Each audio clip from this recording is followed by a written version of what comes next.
grew up. Can you speak about that? Because this cross-cultural divide and how we find ourselves split between tribes. Can you, because you're kind of in that. We've talked a lot. Well, yeah, I'm just trying to think where to start to elaborate upon that. Los Angeles is just a unique entity all to itself. You know that because you used to live here.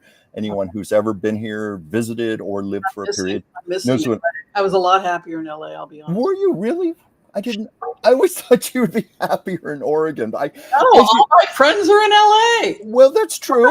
But you were mentioning on your show the other day, I'm always learning about you. All these years I've known you, you were talking about your nomadic nature and how you often don't like to stay in one place more than 2 years. Did you just now discover this about me? Well, I should have realized it about you. It's like I never quite. Every month I'm like, Chuck, I'll be out of town. I know you will. Whimsy. Yeah. Where I'm the opposite. I tend to plant roots and stay 20, 30 years in one place. That's just me. I'm a Cancer. Cancers, we're very home oriented. We like to just be in our little world, where you like to be out in the world, which I do too. I more than understand. But I guess get back to the subject, LA is an entity all to itself. In fact, I've even had friends say to me, at least twice a year, you need to get out of Los Angeles to get back into reality again. We tend to be in our little bubble here. Mm-hmm. But, I grew up in a small rural town in Virginia, and I'm certainly not impugning that town by any means. Many beautiful qualities, but I never fit in there. It was like from the time I was a little kid, I want to get out of here. I want to get out into the world. I grew up where you had to wait 1.5 years sometimes to see a movie before it would get to your local theater. Or if you wanted to do any significant shopping for clothes or anything, you had to drive 70 miles to the nearest city. So as a child, I craved a place like New York, Los Angeles, a big happening city where things originate. So that was just me. So much sense. But, I keep in touch with a lot of the people I grew up with through Facebook. And, again, those people are where they belong. I feel I'm where I belong, and I respect that. But it's just when I read the postings, I see, I'm like, did I come from that town? Is that where I'm from? It feels so foreign to me. That is what In Search of the Sun is. In Search of the Sun isn't, the sun is the symbol of Japan.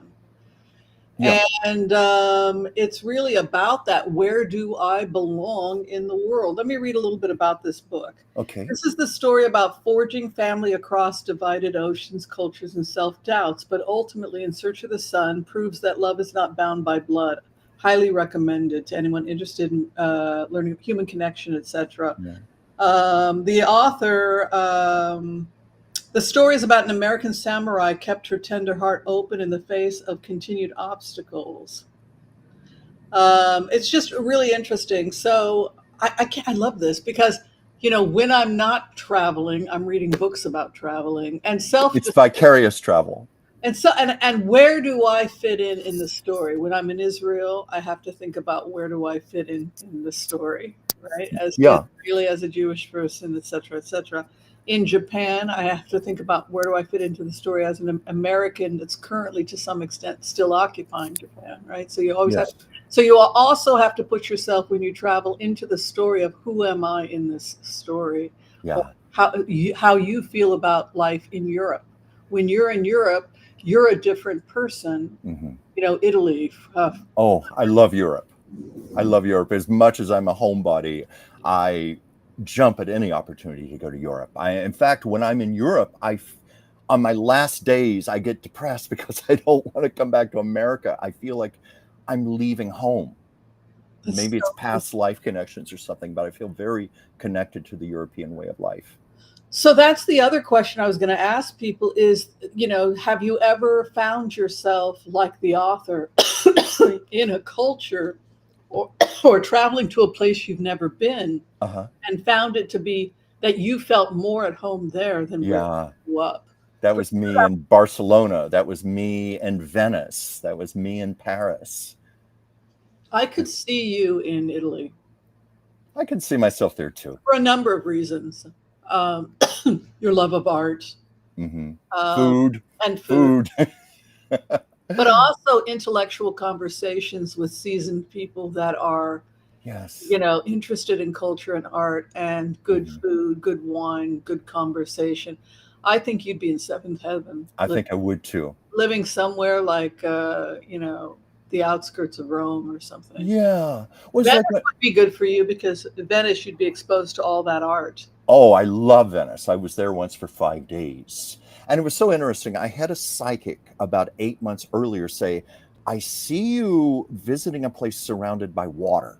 Now, I thought that meant Hawaii or something like that. No, it turned out it was Venice with You all the can't get canals around water and the than boats. But Venice. you've been to Venice, haven't you? Oh, yes, many Yeah, times. you know, it's so peaceful. No cars, Yeah, just but there's boats, so much, canals. but there's so many tourists. It's like Oh, it's like yes. ants. They're all over the Oh place. yeah, well, you know, it was like when I was in Sitges, Spain. I don't know if you've ever been there. That's about 35 minutes outside of Barcelona on the coast.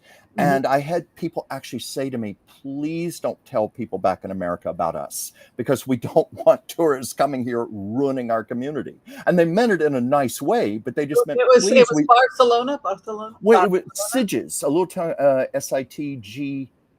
I believe that's the correct Sitges. spelling. Sitges. It's about a 35-minute train ride from Barcelona, and it's right on the ocean. It's a charming little community. But I just found that funny that people actually said that to me. Please, we Yeah, want to keep our community like it is, you know. I did a road trip with my boyfriend at the time, and we drove the French.